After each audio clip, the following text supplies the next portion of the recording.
दोस्तों, bike mechanic rider channel पर आपका स्वागत है। दोस्तों, आज हम बात करते हैं बाइक पर बैलेंस कैसे सीखी, बैलेंस कैसे करना है, इसके बारे में बात करते हैं। तो सबसे पहले बैलेंस क्या होता है, इसे हमें याद रखना है। बैलेंस जैसे मानो हम लोग जमीन के ऊपर भी चलते हैं तो हम लोग बैलेंसिंग में चलते हैं। जैसे हमारा पैर आगे पीछे हो जाता है, उसके अपोजिट बात में हमारा हाथ भी आगे पीछे हो जाता है।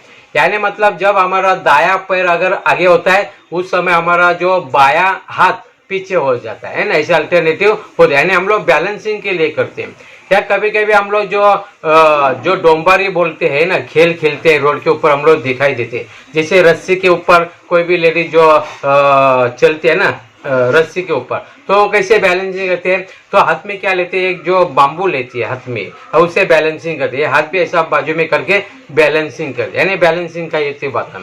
तो वही तरीका अगर हम लोग अभी बाइक चलाना है तो हमें बैलेंसिंग कैसे करना है उसके बारे में बात। तो बैलेंसिंग तुरंत नहीं आएगा। जैसे भी मैंने अभी अलग अलग एग्जाम्पल दिए तो वो तो तुरंत नहीं हो जाएगा, है ना, वो तुरंत नहीं। जैसे रस्सी के ऊपर चलने वाली लेडीज में बात बोला, बाम्बू ले रहा है, ये हाथ से जो भी बैलेंसिंग कर रहा है, सर्कस में हम लोग देखते हैं, तो तुरंत है, वो प्रैक्टिस करने के ऊपर डिपेंड है। वैसे बाइक के ऊपर का भी बैलेंस है, वो प्रैक्टिस के ऊपर डिपेंड है। क्योंकि शुरुआती तौर में आपके मन में कैसे डर लगते हैं बाइक चलाने के लिए, इसके लिए तुरंत बैलेंस नहीं आएगा। तो आपका पहला स्टेप होता है आपका दिमाग में जो डर है उसे भगा देने का। तो उसके बारे में मैंने अलग से वीडियो बना दिया है, वो आप देख सकते हैं, डर कैसे भगाने का उसके बारे में बात बता दिया है। तो आपका अगर डर निकल जाता है आपका दिमाग से, तो तभी अगला स्टेप आता है बैलेंसिंग करने का बाद। तो बाइक के ऊपर बैलेंसिंग करने के लिए सबसे पहले आप लोगों को क्या करना पड़ेगा, धीरे धीरे बाइक चलाना है। 4-5 किलोमीटर के स्पीड में बाइक चलाना है। हैंडल को सीधा रखना है, ज्यादा ऐसे नहीं कस के नहीं पकड़ना, हैंडल को लूज पकड़ना है, लेकिन सीधा रखना है, ऐसा नहीं है ना। उस समय भी बैलेंसिंग के लिए ट्रिक को याद रखना है। कभी भी बैलेंसिंग कब जाता है और बैलेंस कब रहता है, इसके बारे में हम लोग बात करते हैं। तो बैलेंस कब होगा, जैसे सिमेट्री, यानी मतलब जो बीच का एरिया है हमारा, है ना, बॉडी का बीच का एरिया है, ये बाजू जितना वेट है उतना ही वेट हम लोगों का ये बाजू होता है। अगर हम लोग सीधा तरीके से बैठते हैं, भले से हम लोग सीधा तरीके से बैठे हैं, है ना, स्ट्रेट बैठे हैं, बैलेंस इधर उधर नहीं है, लेकिन अगर आपका अगर पैर अगर ठीक से बैलेंसिंग नहीं है, जो पेडल के ऊपर रखे हैं या जमीन के ऊपर रखे, एक पैर जमीन पे एक पैर नीचे ऊपर वगैरह हो गया, या पेडल के ऊपर चलाते चलाते अगर पैर में अगर जोर देते हम लोग ब्रेक मारते समय समझो ऐसा हो गया है कि नहीं, या क्लच बदली करते गियर बदली करते समय अगर ऐसा हो गया, या कभी तो बैलेंस जा सकता है। कभी कभी क्या होता है, हैंडल का अगर ब्रेक होता है उसको भी खींचते समय तो हैंडल ऐसे हो सकता है, इसको खींचा तो कभी कभी शुरुआत के तौर में बिगिनर लोगों के लिए भी गए तो खींचने के बाद ऐसा हो सकता है। या कभी कभी क्लच अगर गियर बदली करना है तो क्लच को अपनी ओर ओढ़ते समय ऐसे भी हो सकता है, तो जिससे बैलेंस जा सकता है ना, ये बात होता है। यानी बैलेंस कभी जाता है, बैलेंस ज्यादा के पीछे का व्हील का नहीं जाता है, बैलेंस जाता है आगे का, फ्रंट व्हील का बैलेंस जाता है। फ्रंट व्हील का अगर बैलेंस गया तो बाइक का बैलेंस गया, आप गिर सकते हैं। पीछे का व्हील का बैलेंस नहीं जाता है, हाँ, इसको याद रखना। जैसे साइकिल चलाते, साइकिल का एग्जांपल के तौर पर मैं आप लोगों को समझाना चाहता हूँ।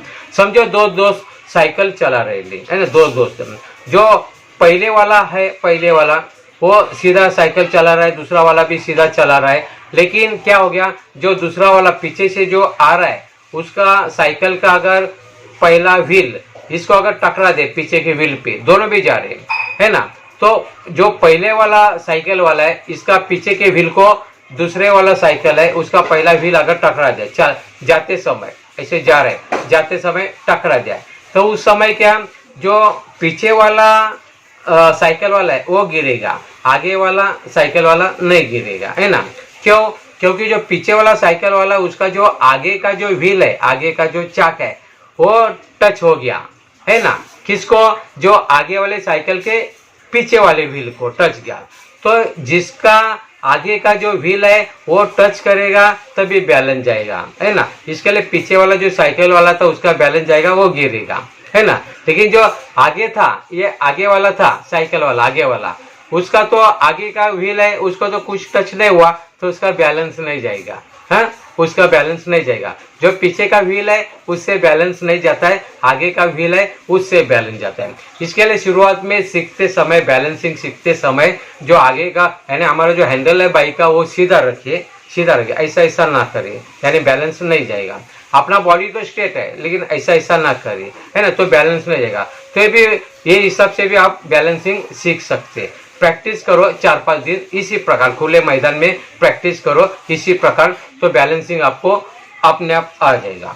और दूसरी बात कैसे, कभी कभी क्या होता है शुरुआत में सीखते समय बहुत से जन पैडल के ऊपर पैर नहीं रखते ना, वो अच्छी बात है, नीचे पैर रखना है 4-5 किलोमीटर का स्पीड के ऊपर। तो नीचे पैर रखने के बाद भी कभी कभी एक डरने की वजह से गिरेगा, ये बाजू गिरेगा तो ये बाजू पैर रखते, इधर का ऊपर है पैर, कभी कभी इधर का पैर जमीन पर आ गया, इधर का ऊपर है, जिससे बैलेंसिंग जाएगा, है ना, हिसाब से। तो बैलेंसिंग नहीं जाना चाहिए, बाइक हमारी सीधी होनी चाहिए, सीधी, ऐसी तिरछी नहीं होनी चाहिए, ऐसी नहीं।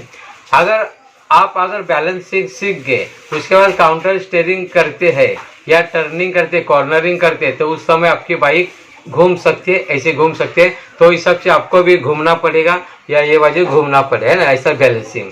यानी मतलब क्या होता है, जो अलग अलग प्रकार ग्रेविटेशनल फोर्स होता है ना, अलग, तो ऑटोमेटिकली वो काम करते रहेगा, है ना, मतलब यानी आपका बैलेंसिंग नहीं जाए, लेकिन आपका स्पीड कितने है उसके ऊपर, उसके बारे में भी मेरे वीडियोस है अलग अलग, वो भी आप सकते हैं। लेकिन शुरुआत में आपको बैलेंसिंग रखने के लिए आपको स्लोली बाइक चलाना पड़ेगा, 4 या 5 किलोमीटर के स्पीड में बाइक को आपको चलाना पड़ेगा। दोनों पैर ऐसा रखना है, लेकिन बाइक स्टार्ट रहते उस समय पैर को अंदाजा थोड़ा सा ऊंचा रखो, जमीन से ऊंचा रखो, दोनों भी पैर को ऊंचा रखो और बैलेंसिंग करने का कोशिश करो, है ना। अपना अगर बॉडी सीधा है और बाइक भी अगर सीधा है तो बैलेंस नहीं जाएगा, सीधा हैंडल को बैलेंस नहीं है, लेकिन आपका मन का जो डर है ना वो निकल जाएगा। निकल जाने के बाद आपको बैलेंसिंग जल्दी जाएगा। जब तक आपके मन का डर नहीं निकलेगा तब तक बैलेंसिंग ठीक से नहीं आएगा, है ना। क्यों डर रहता है, क्योंकि मैं गिरूंगा वगैरह, ये वो जो डर रहता है वो निकल जाना चाहिए। इसके लिए मैंने एक वीडियो में भी बात बता दिया, जैसे आपका दोस्त होगा तो उसके पीछे पिलियन के जैसे डबल सीट बैठो पीछे, आपका डर चला जाएगा कैसे होता है ना। तो बाद में खुद बाइक चलाने की भी प्रैक्टिस करो, बैलेंसिंग ऑटोमेटिकली आ जाएगा। जैसे छोटा बच्चा रहता है शुरुआत में तो गिरते रहता है, बाद में उठकर एक एक पैर आगे आगे डाल के बैलेंसिंग करके उसको पता चलता है ऐसे करना है, यानी हम गिरते नहीं। तो वही तरीका है, एक बार अगर आपका दिमाग का अगर डर निकल जाएगा और बैलेंसिंग अपने आप आ जाएगा। लेकिन बैलेंसिंग करते समय शुरुआत में ही प्रैक्टिस करो, डायरेक्ट थ्रोटल को ना दे, थ्रोटल ज़्यादा देंगे तो बाइक स्पीड पकड़ेगी और आप ब्रेक दबाने जाओगे तो आप 101% शुरुआत में गिरेगी। जो बिगिनर लोग हैं वो गिरेगी क्योंकि उनका बैलेंसिंग अभी तक हुआ नहीं। अगर स्पीड लेते डायरेक्टली थ्रोटल करके और डायरेक्ट ब्रेक दबाओगे तो गिरेगी, 101% गिरेगी, है ना। बहुत जन ऐसे होते हैं। इसके लिए शुरुआत में सीखते समय स्लो बाइक चलाए, बैलेंसिंग पहले सबसे पहले सीखो। तो बैलेंसिंग के लिए मैंने बात बताया, अपना मेरे जो भी दाया बाया जो बॉडी का लेवल है वो बराबर बीचों बीच कैसे बाइक में बैठेगा वो हिसाब से देखो। शुरुआत में सीखते समय 4-5 किलोमीटर का स्पीड में, ज़्यादा स्पीड में ना जाए और बाइक को सीधा, आप सीधा रहेंगे तो बाइक सीधा ही रहेगी, लेकिन हैंडल अगर आपका तिरछा होएगा तो आगे का व्हील का बैलेंस जाएगा तो बाइक का बैलेंस जाएगा, आपका भी बैलेंस जाएगा। ये बात है, पीछे का व्हील का कभी बैलेंस नहीं जाता, मैंने आप लोगों को बात बताया। आगे के व्हील का बैलेंस जाएगा तभी आपका भी बैलेंस जाएगा, है ना। बैलेंस जाएगा वो तो आप गिरेंगे। आपका बाइक स्लो में रहेगा तो तुरंत जल्दी बाइक जाएगा, लेकिन आपका अभी डर निकलेगा नहीं है। आपको अगर ज़्यादा प्रैक्टिस नहीं है तो स्लो ही चला, आपके दोनों पैर बाहर निकले है ना, पेडल पे नहीं रखे बाहर है, तो आप रख सकते जमीन के ऊपर अगर बैलेंस जाएगा तो ऐसे आहिस्ता आहिस्ता प्रैक्टिस करो। यहाँ पर मैं रुक जाता हूँ क्योंकि वीडियो लंबा हो जाता है।